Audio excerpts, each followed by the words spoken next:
ನೋಡಿ, ಇದು ಮಂಗಳೂರಿನಲ್ಲಿ ಆಗಿರುವಂಥ ಘಟನೆ. ಮಂಗಳೂರು ಪೊಲೀಸರು ಭರ್ಜರಿ ಕಾರ್ಯಾಚರಣೆಯನ್ನು ಮಾಡಿದ್ದಾರೆ. ನೇಪಾಳದಲ್ಲಿ ಕುಳಿತು ಯಾರೆಲ್ಲ ಹೂಡಿಕೆ ಮಾಡಿ ಜನರಿಗೆ ವಂಚನೆ ಮಾಡ್ತಾ ಇದ್ದಾರೆ ಅವರನ್ನ ಮಂಗಳೂರು ಪೊಲೀಸರು ಬಂಧಿಸುವಂತಹ ಕೆಲಸ ಮಾಡಿದ್ದಾರೆ. ವಂಚನೆ ಮಾಡ್ತಿದ್ದಂತಹ 11 ಮಂದಿಯನ್ನು ಕುಡ್ಲ ಅಂದರೆ ಮಂಗಳೂರಿನ ಪೊಲೀಸರು ಬಲೆ ಬೀಸಿದ್ದಾರೆ. ಅವ್ರು ಬಿದ್ದಿದ್ದಾರೆ. 11 ಮಂದಿ ಜನ ಪೊಲೀಸರ ಬಲೆಗೆ ಬಿದ್ದಿದ್ದಾರೆ. ವಿವಿಧ ರಾಜ್ಯದ 11 ಮಂದಿ ಖದೀಮರ ಬಂಧನ ಆಗಿದೆ ಮಂಗಳೂರಿನಲ್ಲಿ. ಮಕ್ವನ್ ವಿಕ್ರಮ್, ಸೌಮ್ಯಾದಿತ್ಯ ಚಟ್ಟೋಪಾಧ್ಯಾಯ, ಪುಪ್ಲ ಶಿವಕುಮಾರ್ ರಾವ್, ರಾಜೇಶ್ ಮಂಡನ್, ಮಿಥುನ್ ಕುಮಾರ್, ಮಂಗರಾಜ್, ಆಮೇಲೆ ಗೌರವ್ ಪಾಂಡೆ, ಹರ್ಷ ಮಿಶ್ರಾ, ಆಮೇಲೆ ಮೊಹಮ್ಮದ್ ಅಕೀಬ್ ಅಲಿ, ಇವರೆಲ್ಲ ಅಲ್ಲಿ ಬಂಧನಕ್ಕೊಳಗಾಗಿರುವಂತಹ ಖದೀಮ್ರು. ಈ ಹೂಡಿಕೆ ಹೆಸರಲ್ಲಿ ಸಾಕಷ್ಟು ವೆಬ್ಸೈಟ್ಗಳನ್ನು ಕ್ರಿಯೇಟ್ ಮಾಡ್ಕೊಳ್ಳೋದು, ಅದು ಒರಿಜಿನಲ್ ಯಾವುದೋ ಒಂದು ವಿಶ್ವಾಸಾರ್ಹ ಕ್ರೆಡಿಬಿಲಿಟಿ ಇರುವಂತಹ ಸಂಸ್ಥೆಯ ಹೆಸರಿನಲ್ಲೇ ಒಂದು ಸ್ಪೆಲ್ಲಿಂಗೋ ಅಥವಾ ಒಂದು ಲಿಂಕಲ್ಲಿ ಏನೋ ಒಂದು URL ಸ್ಪೆಲ್ಲಿಂಗನ್ನು ಚೇಂಜ್ ಮಾಡಿಕೊಂಡು ಮಾಡೋದಿದು. ಜನರಿಗೆ ಅಷ್ಟು ಬೇಗ ಗೊತ್ತಾಗಲ್ಲ.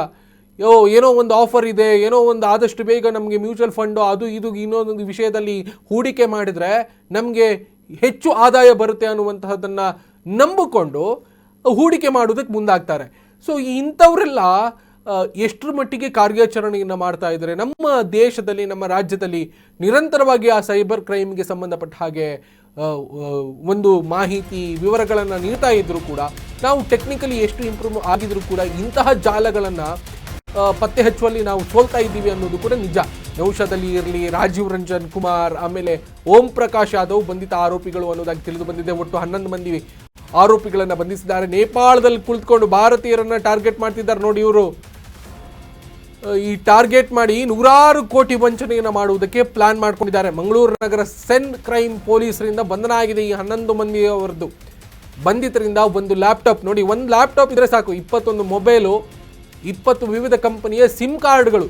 ನೋಡಿ, ಬೇರೆ ಬೇರೆ ಸಿಮ್ ಕಾರ್ಡ್ ತೆಗೆದುಕೊಳ್ಳೋದು, ಬೇರೆ ಬೇರೆ ನಂಬರ್ ತಗೊಳ್ಳೋದು, 20 ಕಡೆ ಬೇರೆ ಬೇರೆ ಬ್ಯಾಂಕ್ ಡೆಬಿಟ್ ಕ್ರೆಡಿಟ್ ಕಾರ್ಡ್ ವಶಕ್ಕೆಯನ್ನು ಪಡೆದುಕೊಂಡಿದ್ದಾರೆ. ನೋಡಿ, ಬೇರೆ ಬೇರೆಯವರನ್ನ ಬೇರೆ ಬೇರೆ ನಂಬರ್ಗಳಲ್ಲಿ ಬೇರೆ ಬೇರೆ ಖಾತೆಗಳ ಮುಖೇನವಾಗಿ ವಂಚಿಸುವಂತಹ ಒಂದು ಕ್ರಿಮಿನಲ್ ಜಾಲ ಇದು.